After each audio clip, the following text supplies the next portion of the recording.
Pessoal, muito boa tarde a todos. Mais uma vez nos encontrando em nome do Farol do Ismael para as nossas reflexões, as nossas informações, para que possamos conectar com a espiritualidade, conectarmos-nos com o farol e nessa conexão aurirmos os mesmos benefícios que teríamos fisicamente estando lá. Para a espiritualidade, o espaço, a distância é irrisório.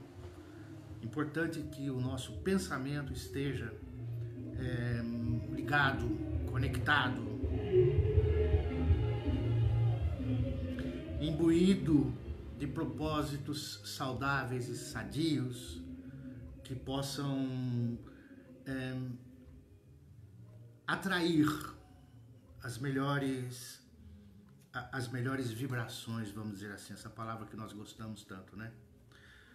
É muito importante os nossos pensamentos, sempre o lembramos e vamos lembrar, né, ainda hoje alguma coisa sobre isso. Estamos no último sábado do mês de fevereiro, findando este mês, segunda-feira já é março, o mês do outono, começam já primeiro trimestre do ano, e assim nós vamos indo.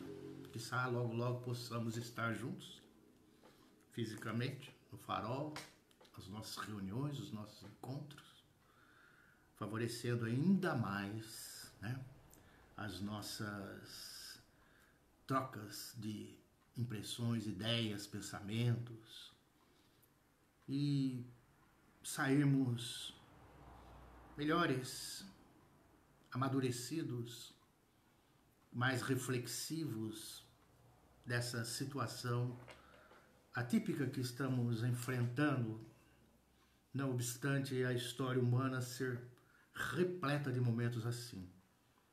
Sempre houve instantes muito piores que este que nós estamos atravessando, momentos de guerras violentas, até epidemias mesmo, e outras questões, né? Os nossos pensamentos e os nossos sentimentos, eis a importância deles.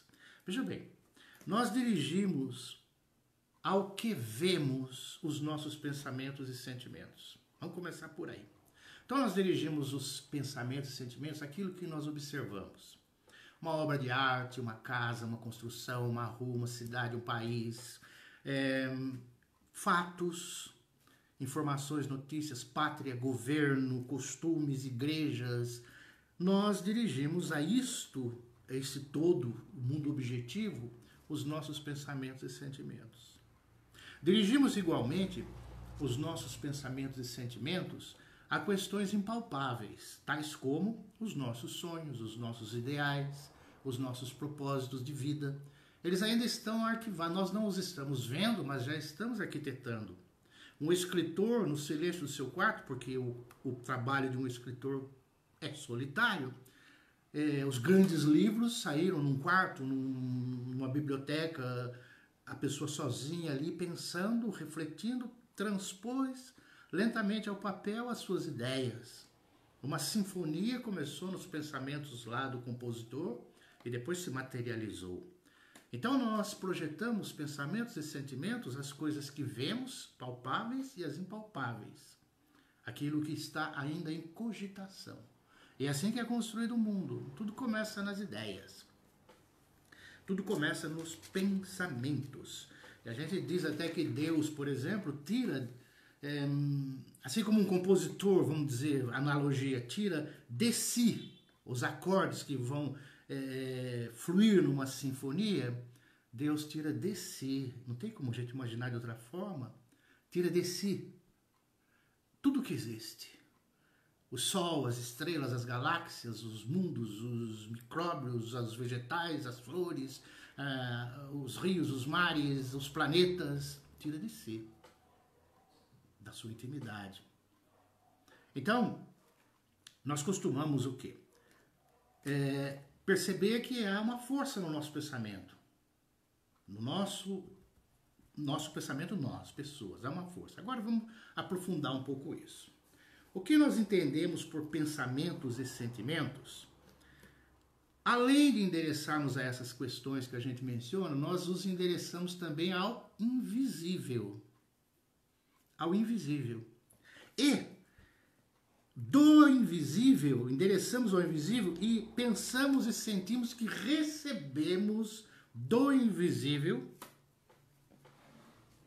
do contato com o invisível, as respostas que almejamos.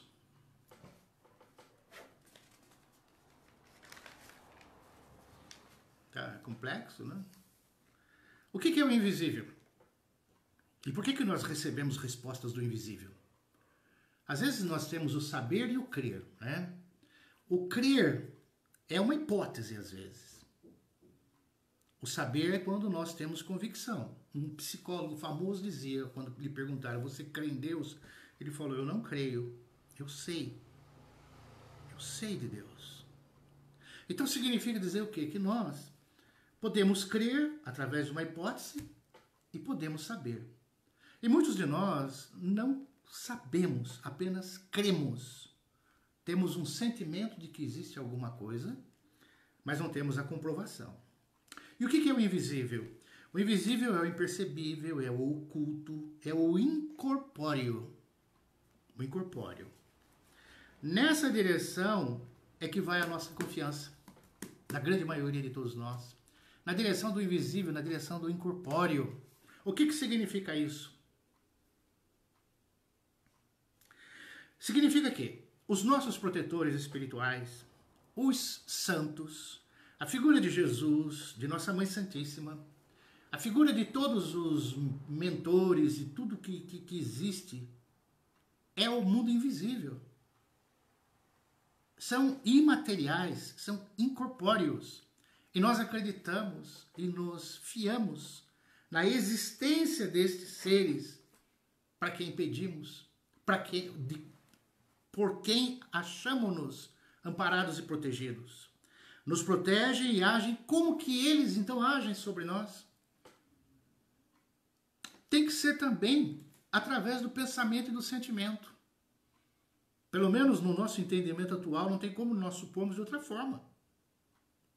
Não tem como a gente supor. Por exemplo, eles não têm mãos. Como é que eles nos dirigem?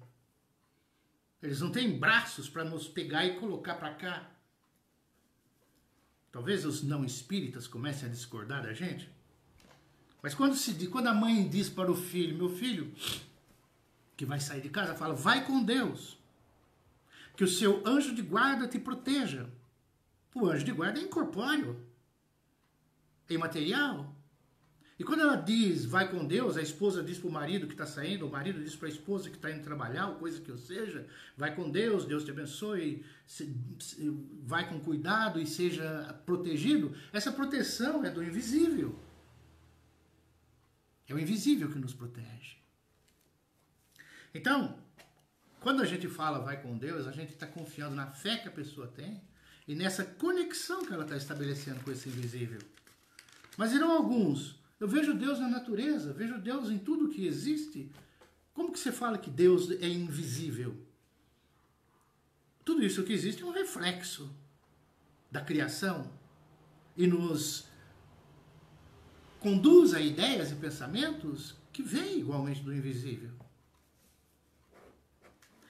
Vamos falar então do invisível que nós estamos querendo chegar. Os espíritos. E agora alguém vai dizer, estava indo tão bem, né? Se é que estava indo bem. Perdeu o fio da meada e está viajando na maionese. Acontece que os espíritos são aqueles que estão no mundo invisível. E nós nos referimos com frequência a espíritos sem que os definamos como tais. São Frei Galvão, Santo Antônio, São Benedito, os guias, os mentores, o anjo da guarda, Deus, são invisíveis. Eles não têm corpo. Deus não é um velhinho de barbas lá no céu. Isso são coisas que nós cremos na cotidianeidade e não atentamos. Nós estamos nos dirigindo, existe na igreja, existe nos locais, o referencial da imagem do santo, a imagem de alguma coisa, mas aquilo é como se fora uma fotografia, uma imagem, uma canalização de algo que não está ali, que representa alguma coisa que é imaterial. Então nós acreditamos no espírito, não pode ser outra coisa. Não é uma pessoa de carne e osso. É um espírito, uma consciência extrafísica. Não tem corpo humano. Isso vai chegar ao ponto em que nós vamos dizer que todos nós somos espíritos. Criados à imagem e semelhança de Deus significa ser criado espírito. Espírito. Que veio da simplicidade. Agora nós estamos entrando no âmbito defendido pelo Espiritismo. Veio da simplicidade esse princípio consciencial e vai até o infinito. Infinito significa o quê? Eternidade. Mas nós não sabemos o que é isso. É precário para nós definirmos. Na nossa linguagem, nós poderíamos então dizer que nós estamos aqui conscientes, sentindo, amando, chorando, vivendo, sonhando, e esta mesma individualidade vai para o infinito. Não tem um cessar. E vai para o mundo invisível. Daqui a 1 milhão de anos nós estaremos vivos. E podemos perfeitamente marcar um encontro para daqui a 1 milhão de anos. Assim, para espíritas, conscienciólogos, espiritualistas, todos aqueles que acreditam e defendem a imortalidade da alma, eis a questão: os espíritos estão por aqui.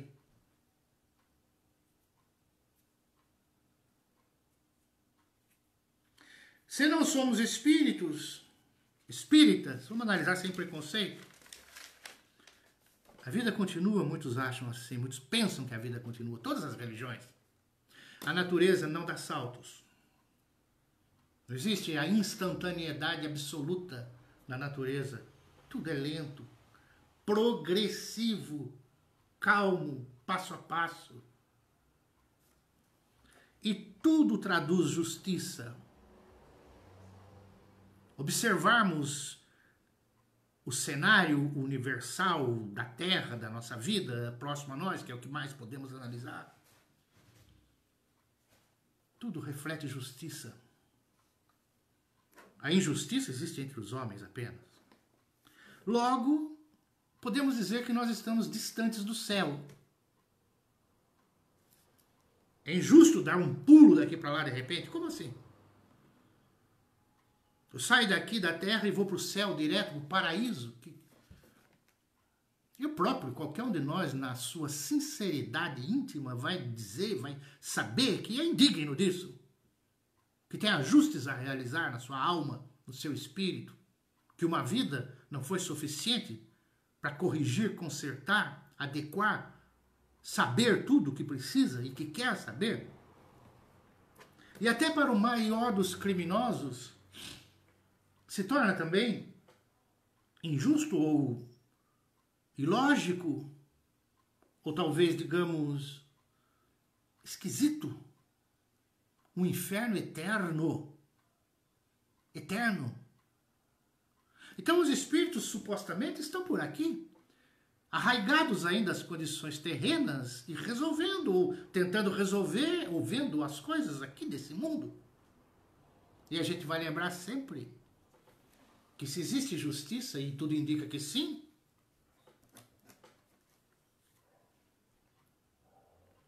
a destinação definitiva de céu, de inferno, separaria inevitavelmente as pessoas.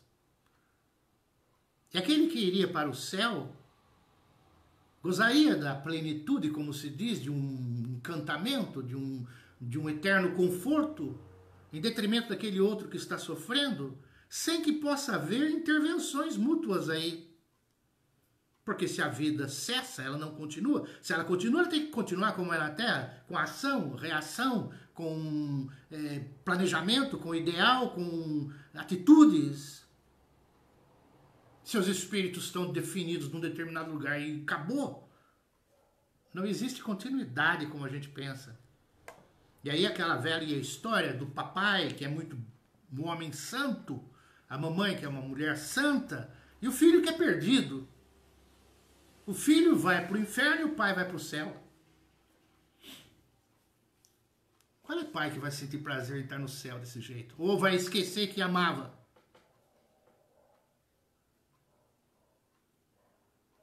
Não tem como. Não tem como. Um bem-estar, uma situação paradisíaca em detrimento daquele que você ama, está condenado. O mundo tem uma direção e essa direção é Deus. Sabedoria e justiça suprema. Mas Deus ama esse mundo. Não é possível. Ama até os políticos corruptos. Ama Hitler. Não existe condenação eterna. Eterna. Pode ser demorada. Você vai levar 1000 anos. 2, 3, 4, 5 mil anos. Vai sofrer, porque você tem que ressarcir coisas bárbaras que você fez. Você vai aprender, você vai modificar. Você vai ser aquela ovelha desgarrada que vai voltar para o meu rebanho. Ah, mas o mundo é só dor, é só sofrimento. Esse mundo é injusto. E vocês falam que Deus é bom? Como assim? Respeitamos os ateus, né, que deduzem dessa assertiva a inexistência de Deus ou a inexistência da bondade de Deus, porque o mundo é catastrófico, é de guerra, é de fome, é de miséria, é de tantas injustiças. É um mundo de dor, um mundo frágil, um mundo de desequilíbrio. A criança nasce, ela já tem que ser vacinada com uma porção de vacinas, e a carteirinha de vacina. Por quê? Porque sabe-se que esse mundo é um mundo passivo de desenvolver doenças. Já vem ao mundo sabendo desse problema. Tem que ser imunizado. Tem doenças, tem condições subhumanas de muitos que estão vivendo. Tem muitos que nem têm vacina. Há catástrofes. Coisas que não são o homem que, propriamente, digamos assim, faz. Fora as que nós fazemos. Guerras, indiferença, egoísmo. Muitas das coisas são culpa nossa mesmo. Para o Espiritismo, a definição é que a Terra é um mundo de expiação e provas. Expiação é purificação, é penitência. É um sofrimento compensatório de alguma culpa.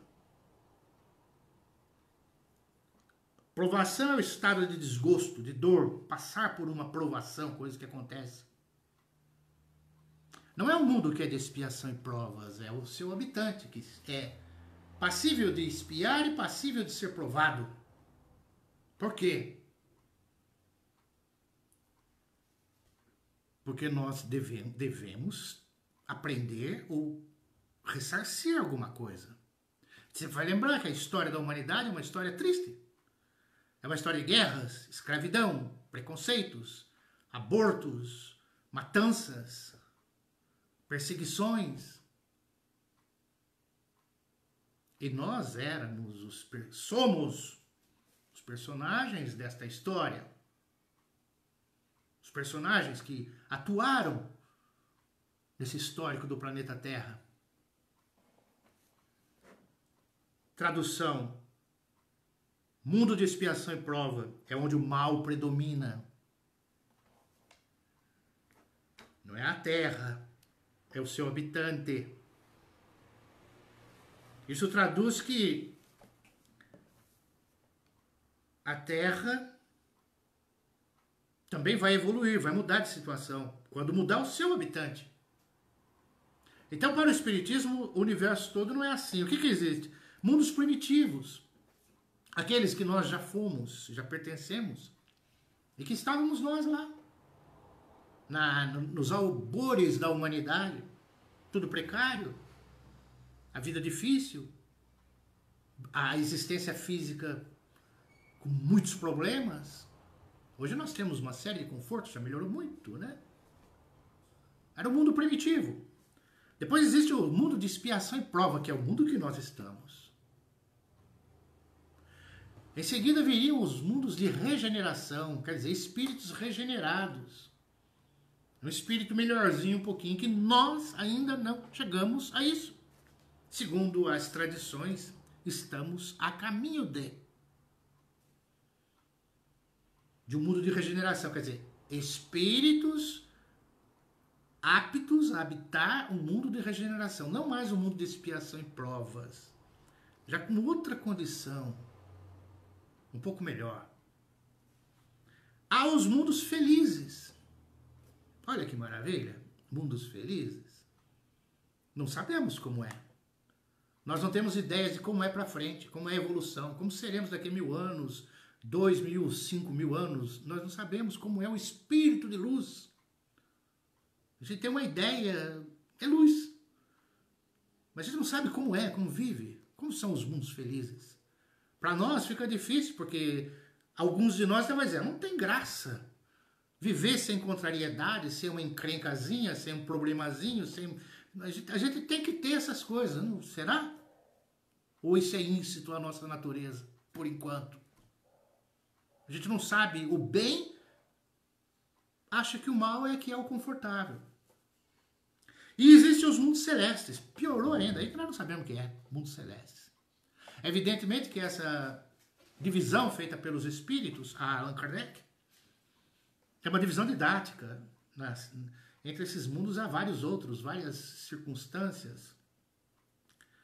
E mundos materiais que nós estamos falando, mundos físicos, porque mundo extrafísico são mundos que nós não vemos, que existem também, segundo a própria doutrina. Nosso lar é uma cidade extrafísica, não se vê. O avião passa por ela e ela está lá, e daí? Nós falamos dos beneditinos, os beneditinos é uma instância espiritual extrafísica, não é matéria física como nós a temos. Então os mundos que nós estamos falando, que falaram com vocês, são mundos materiais, onde os espíritos nascem e passam as suas experiências. Esses mundos dependem do nível dos habitantes, mais ou menos evoluídos. Já deu para ver que nós somos menos evoluídos, né? Para a gente estar no mundo de expiação e prova. Se a gente atentasse um pouco mais, nós humanidades, com os nossos pensamentos, sentimentos, com as nossas ideias, com a nossa confiança no invisível que temos, se usássemos de um maior bom senso, que nós também não temos, porque a bondade é relativa, o egoísmo é quase absoluto, nós teríamos vergonha de estar no mundo de expiação e prova e faríamos de tudo para acelerar a transformação desse mundo para o mundo de regeneração. Então, a evolução. A Terra vai passar por um mundo de regeneração, quer dizer, nós. O corpo físico que nós temos é transitório. Quem que não sabe disso? Qualquer criança. Nós nascemos, nós nos tornamos jovens, fazemos porção de tolice, depois na idade madura continuamos nas tolices, depois envelhecemos, ainda fazemos tolices e pronto, extingue o nosso corpo. É transitório. Isso quer dizer que a vida material não é importante? Não, não quer dizer isso não. A vida material é importante, é importantíssima. É muito importante essa vida material. E há um paradoxo que precisa ser emergido aí, né? É assim? É na vida material que nós nos espiritualizamos. Fora do mundo material é espírito, mas está carreado de circunstâncias íntimas que vêm do nosso íntimo. É no contato com o mundo físico e material que nós nos espiritualizamos. Como se espiritualizar sem ter contato com a matéria, sem vencer a matéria? Deus fez os mundos materiais para que contribuamos para a evolução desses mundos, a melhoria, o embelezamento, a natureza, a objetividade, a materialização. E o espírito passa igualmente pela materialização para cada vez mais se espiritualizar. Como se espiritualizar com contato com a matéria? Na matéria a gente tem os condicionamentos, condicionamentos sociais. Nasceu brasileiro, ou nasceu árabe, ou nasceu libanês, ou nasceu americano, branco, negro, amarelo, pobre, rico, com oportunidades mais vastas, menos oportunidades, leis sociais, costumes, doenças, a velhice, perdas, limitações, preconceitos à torta e à direita, o grupo familiar e o grupo social a que estamos vinculados, as aflições. Jesus mesmo dizia, basta cada dia a sua aflição, traduzindo que nós teremos aflições nesse nosso mundo. Assim, a evolução. Muitos não aprendemos e deixamos esse mundo ainda revoltados e sem ter aprendido nada. Sem a calmia íntima, sem a serenidade, a paciência, a esperança, sem o conformismo sadio que as experiências terrenas nos fornecem. Com todo constrangimento e limitação da vida física, nela, na vida física, a gente ainda tem uma certa liberdade. Mas como assim? A liberdade maior não é no mundo espiritual? A oportunidade maior é na vida física? Kardec dizia que um homem bom é o reflexo, entre aspas, de um espírito bom que está ali, que é ele próprio. Um homem mau é o reflexo do espírito que não é tão bom. Ora, só que nós, na verdade, a grande maioria de nós, estamos como que obnubilados, vivendo como personagens aqui na Terra, por causa desses condicionamentos sociais. Somos como se fôssemos personagens. Não somos totalmente nós mesmos. A nossa essência, o âmago de nós, está oculto. É isso que a encarnação faz. Nós não estamos plenos. Mas que tolice que se fala. Como que não estamos plenos? Não estamos. A própria psicologia não fala que existe o inconsciente ou o subconsciente, que nós desconhecemos, por isso que se diz, homem, conhece-te a ti mesmo. Isso é uma das coisas mais difíceis que existem. Então significa que as nossas, às vezes, tendências reais e inescondíveis estão ocultas. Então nós temos a possibilidade de trabalhar com aquilo que os nossos condicionamentos possibilitam. Quantas coisas talvez existam em muitos de nós que gostaríamos de fazer e não podemos? Quantos segredos existem no íntimo da nossa alma, no nosso quarto escuro? As nossas sombras estão ocultos pela matéria. Isso é bom. Porque não deixando isso se manifestar, podemos e temos a oportunidade de desenvolver virtudes ou outros aspectos esquecidos da nossa realíssima, real natureza. Nós agimos socialmente, sob condições de leis e costumes. Muitos de nós temos, então, particularidades, segredos. Só que, então, aqui nós os temos ocultos e nós agimos. Às vezes costuma-se dizer até, né, nossa, quem vê cara não vê coração. A pessoa é muito boa, mas na intimidade, sabe como é? Lá no astral não é assim. Lá nós estamos sem maquiagem, sem disfarce, não tem nada que encobrir, sem sombras, estamos plenos, como somos. E aí nós ficamos travados. Aí é o império, às vezes, das nossas fraquezas, dos nossos vícios, das nossas tendências, e se dá vazão.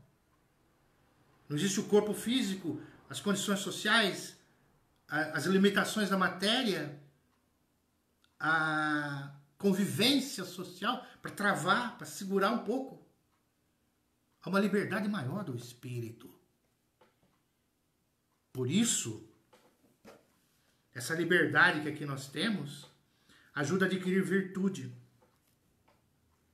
A bondade da vida nos dá, a bondade de Deus, o esquecimento de nós mesmos, do que nós somos na intimidade real.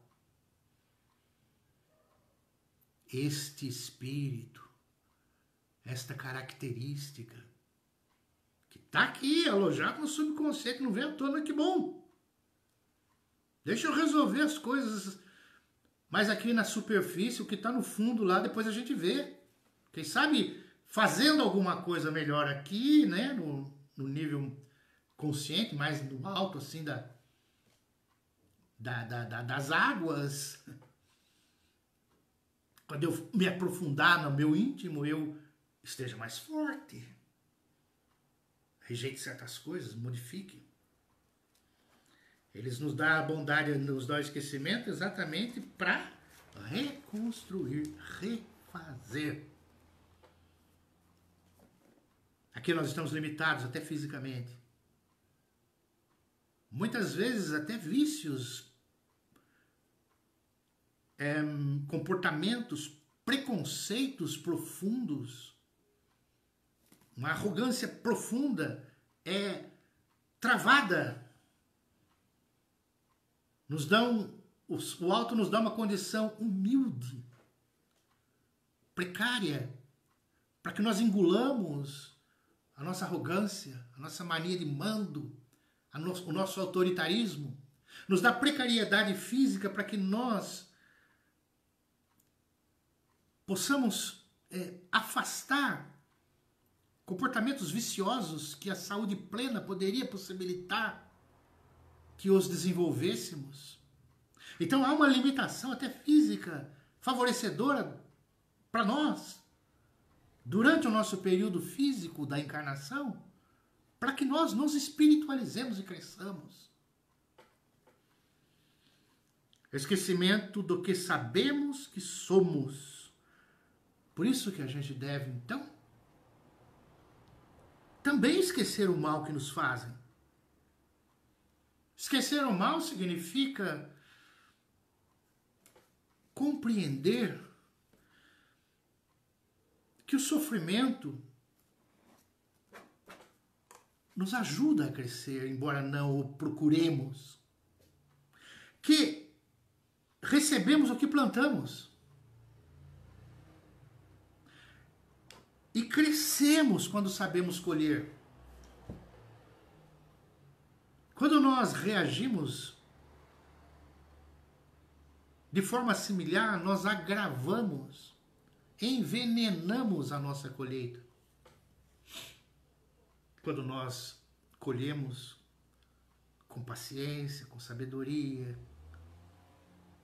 com compreensão, com a fé, essa fé no invisível,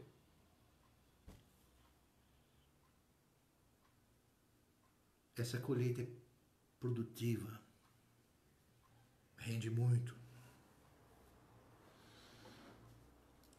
Às vezes a gente vai pensar que a reencarnação é um castigo, não é.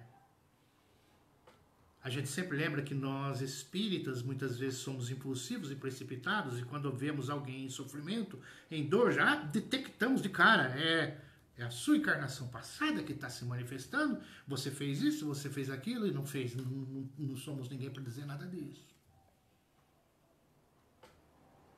Há expiação e provas? Há.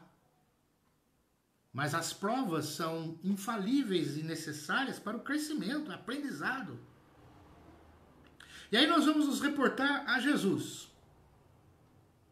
Tudo a gente tem que pagar do passado, tudo é pagamento, tudo é débito, tudo é dívida. Talvez já possamos, dentro das lides espíritas, aventurar a alternativa de que pode ser assim e pode haver uma elasticidade nesse entendimento. Houve muitas coisas errôneas que nós fizemos, não tem como. Se não na vida passada, na retrasada, na anterior, na retrasada, na anterior, por aí afora. Só que em muitas circunstâncias nós já nos arrependemos e não somos capazes de repetir o erro. E aquele que não é capaz de repetir o erro deve se dar um castigo ou um ensinamento, aproveitando a sua melhoria íntima. Ademais, podemos ter tido escravos. Está errado. Mas era um costume. O que fazer? Não estamos justificando, né? Mas percebamos que o erro, muitos erros, eram condicionados à época, ao costume. A igreja se autoafirmava como detentora do poder em todo o mundo.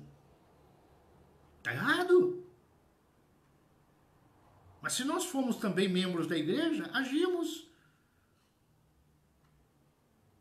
levianamente, mas com uma certa desculpabilidade. Afora o fato de que, mesmo a doutrina, à luz da doutrina espírita, muitos de nós, muitos dos mais elevados até, né, vêm até e atravessam determinadas provações voluntariamente, espontaneamente, para ajudar pessoas, salvar comunidades, famílias. Aceitam até as condições precárias de problemas de saúde física, problemas dos mais diversos, para com este tipo de vivência demonstrar paciência, esperança, a não revolta. E se nós nos arrependermos, a quem está arrependido deve haver também um castigo? Em Mateus 4,17 tem a frase de Jesus: arrependei-vos, é chegado o reino dos céus. A incompatibilidade? Se você se arrepende, e eu estou dizendo que tem o reino dos céus, não, você se arrepende, pague todos os seus erros, sofra todas as consequências do que você fez, não obstante estar arrependido, e aí você vai ver o reino dos céus. Não foi assim que foi dito. Ah, mas você está interpretando de uma forma que não é certa. Quem que disse que não é? Pode não ser, pode ser. A pecadora, supostamente pecadora, Jesus disse, vai, e como dizia outros, quando os curava. E curava como? Curava porque a pessoa chegou no ponto em que ela podia ser curada. De onde nós tiramos isso? Isso é uma interpretação forjada, ali não está explícito. O indivíduo tinha lepra, era paralítico, era cego, e Jesus o curava. E aquela situação em que ele se encontrava deveria de ser, então, supostamente efeito do passado. Como é que Jesus o curava? E ao curar dizia, vai e não peques mais. Então se a pessoa tem o arrependimento, chegou à posição de refletir sobre o que fez e não refletir sobre o que fez e não repetir o que fez, está resgatado a dívida, está amortizado de alguma forma, está amenizada a sua situação. É uma interpretação.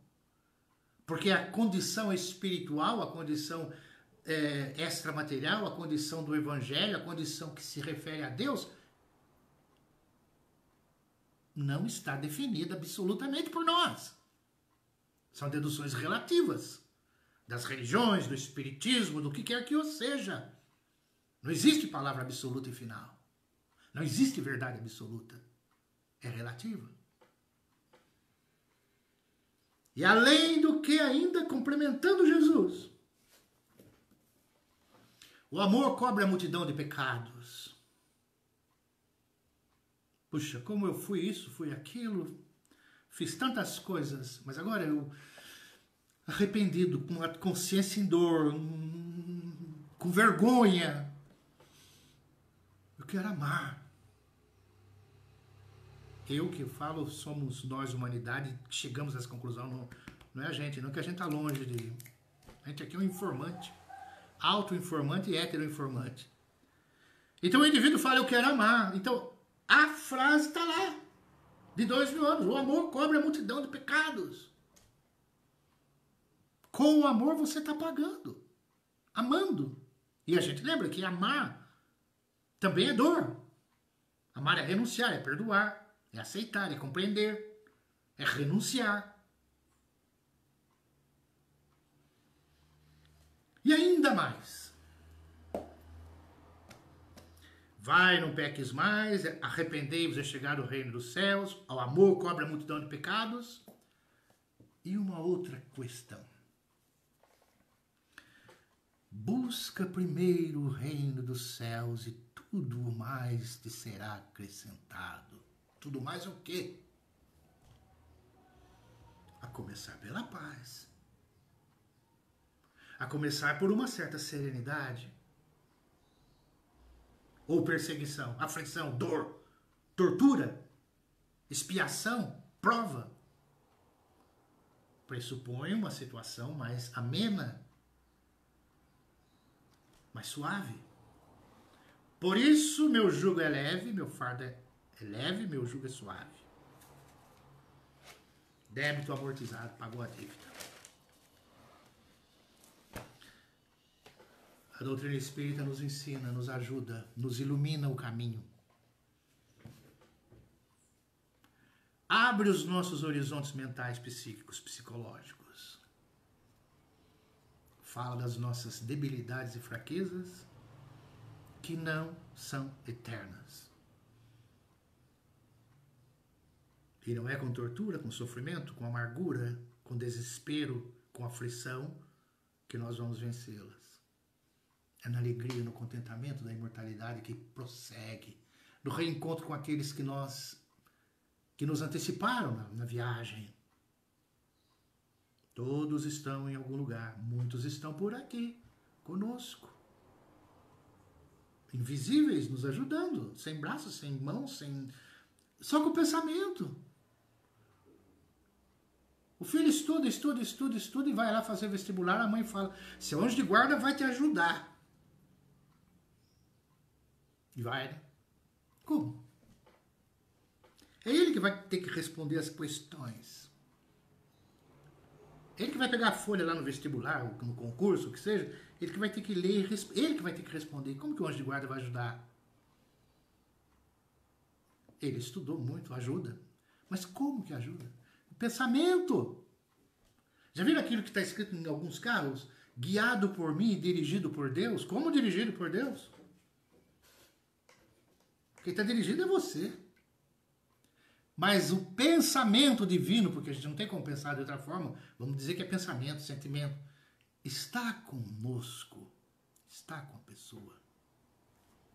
Então, vem do invisível a força, a luz, a bênção, a paz. E nós vamos para esse invisível. A vida material é importante. Quanto mais nos dedicarmos a iluminá-la, a nos espiritualizarmos nela, maiores são todas as chances de alcançarmos a curto prazo ou a menor prazo a verdadeira paz, a verdadeira alegria. Bom, meus amigos, as reflexões sempre têm como finalidade nos conectar com o alto. Convidamos a nós todos, né, para que reflitamos mais, pensemos mais, meditemos mais. Isto é uma forma de oração. Peçamos por todos que padecem situações adversas, as que nós nesse momento estamos vivenciando. Muitos nessas condições aí que não têm nem ideia ou não querem nem saber, que já se acostumaram com o erro, com o vício, talvez. Muitos que estão na doença, na dor, no litígio, no lar em desarmonia, na ausência de diálogo, de conversa. Crianças, jovens, idosos, aí nos hospitais, nos vários rincões da Terra, nessa imensidão de planeta nosso aqui, nas nossas estepes, nos pampas, nos Alpes, nas cidades, nos campos, nas praias, nas favelas, nas metrópoles, nos milhões de seres humanos andando para lá e para cá, aflito às vezes, sozinho, sem saber para onde ir, o que fazer,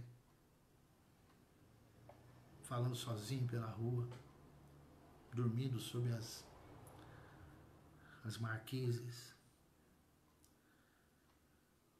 É vibração, a gente não